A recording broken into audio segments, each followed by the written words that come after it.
আজকে আপনাদের এখানে কোনো রাজনীতির আলোচনা করতে আসেনি, আপনাদের দাওয়াত দিয়েছি, আপনারা এসেছেন গণভবনে বেড়ানোর জন্য।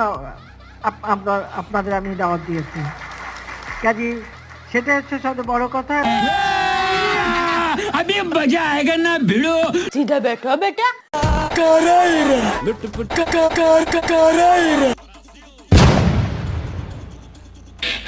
Life is like toilet paper. You're either on a roll or taking shit from some asshole.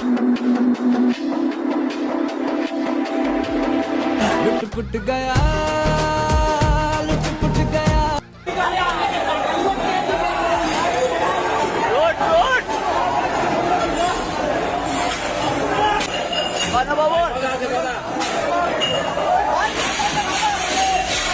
এবং আমি খুব আনন্দিত যে আপনারা সবাই এসেছেন।